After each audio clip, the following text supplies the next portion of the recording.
this video, we are going to talk about how we can solve any quadratic equation using the quadratic formula.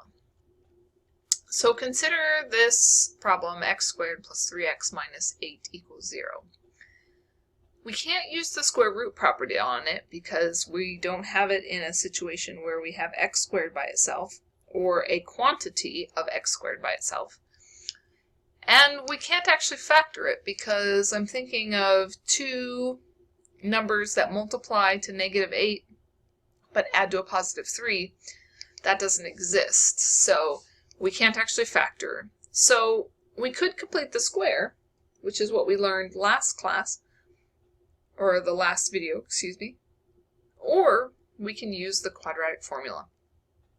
And the quadratic formula says this: for any equation that is of the form ax squared plus bx plus c equals 0, and as long as a is not equal to 0, you can use the quadratic formula, and x equals -b plus or minus the square root of b squared minus 4 times a times c, all divided by 2 times a. So let's look at how it would play out for this particular problem. First thing I like to do is identify what are my a's, what are my b's, and what are my c's in a specific problem. So a in this case is the coefficient of your x squared term, it's 1. B is the coefficient of your middle term, which is 3. And c in this case is -8. Remember that every number gets to keep the sign in front of it. So that negative belongs to the 8. So it's -8. So our quadratic formula says you take x equals -b, so -3 in this case, plus or minus the square root of b squared, which becomes 3 squared, minus 4 times a, which is 1, times c, which is -8, all divided by 2 times a, which is 1. Well, we have to simplify before we can be done here. So this becomes -3 plus or minus the square root of 3 squared, which is 9, and then minus 4 times 1 is -4, but -4 times -8 becomes positive 32, all over 2 times 1, which is 2. So this gives me x equals -3 plus or minus the square root of 32 plus 9 is 41, all over 2. If you could simplify the square root of 41, like if there was a perfect square factor of 41, I would want you to simplify that, but 41, that's as good as that one gets, so we're going to leave it just like that. Remember, there are two solutions here. One of them is -3 plus the square root of 41, all divided by 2. And the other is -3 minus the square root of 41, all divided by 2. That's why it's plus or minus. Okay? This can be helpful when if you need to find a decimal approximation, you need to make sure you do both of these cases in order to find your two solutions for this problem. Okay? So let's use the quadratic formula and see what we can come up with these two. So again, what I like to do first and foremost is list out what is A, what is B, and what is C. A in this case is 2, B is -6, and C is 1. So what I have here is x equals -b, -6, plus or minus the square root of b squared, -6 squared, minus 4 times a times c, all divided by 2 times a. So that becomes -6 becomes +6, plus or minus the square root of -6 squared is 36. 4 times 2 times 1 is 8, so 36 minus 8, all over 2 times 2, which is 4.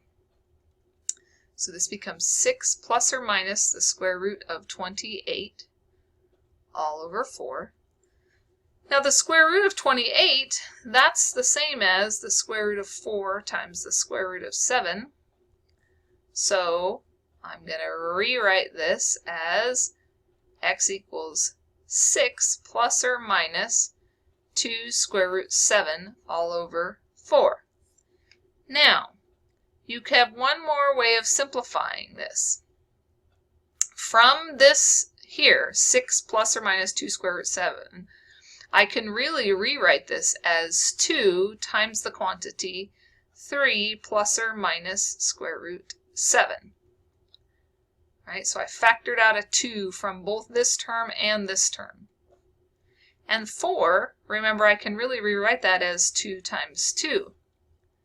So I have a factor of 2 that cancels here. So what I'm left with in my final answer is x equals 3 plus or minus square root 7 all over 2. Okay? Let's try another one. When you're doing the quadratic formula, you must have your problem set equal to 0 first. So this gives me 3x squared plus 10x minus 8 equals 0. Again, I like to list out what my a, b, and c are because I think it's very helpful. Okay, before I get started. So x equals negative b plus or minus the square root of b squared minus 4 times a times c all over 2 times a. Then what that simplifies to is you just keep working your way. This gives me 100, and then this gives me, let's see, 12 times 8 is 96. And it's positive because it's negative 12 times negative 8, which is positive 96. And that's over 6. So what I have now is x equals negative 10 plus or minus the square root of 196 all over 6. So the question is, can I simplify the square root of 196? And the answer is yes, indeed. The square root of 196 is actually 14. So this becomes negative 10 plus or minus 14 over 6. Now remember, just like before, I have two solutions. One is negative 10 plus 14 divided by 6. One is negative 10 minus 14 divided by 6. Negative 10 plus 14 becomes 4 divided by 6. 4 over 6 is 2/3. So 2/3 is one of my answers. And then negative 10 minus 14 is negative 24. Negative 24 divided by 6 becomes negative 4. So negative 4 is my other answer. Okay? Now sometimes you will want to rewrite your quadratic equation into an equivalent quadratic equation to make it a little bit easier to solve. So for example, when I'm dealing with this quadratic equation that's involving fractions, if I can clear the fractions by multiplying by the least common denominator, I then don't have to worry about it being so complicated in dealing with my fractions anymore. Remember, I multiply both sides, so the LCD in this case is 10.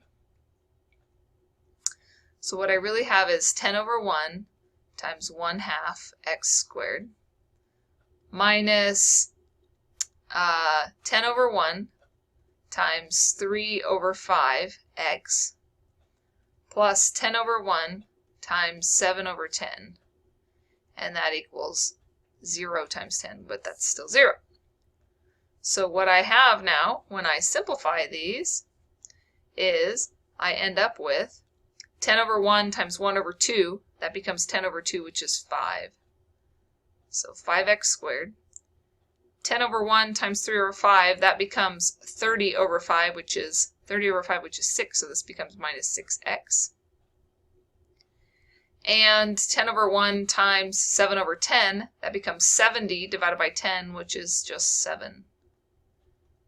And that all equals 0. So this is a much nicer quadratic equation to solve than the first one that we looked at. Similarly, sometimes when you're dealing with decimals, it is helpful to clear the decimals by multiplying by something. So for example, this 0.06 is the same as 6/100ths. 0.09 is 9/100ths, and 0.02 is 2/100ths. So if I multiply both sides of my equation times 100, well, what I end up with is 6x squared minus 9x minus 2 equals 0. And now what I have is a quadratic equation that is much easier to use with my quadratic formula than the one before. Okay, that's all for this one. Keep up the good work. We'll see you in the next video.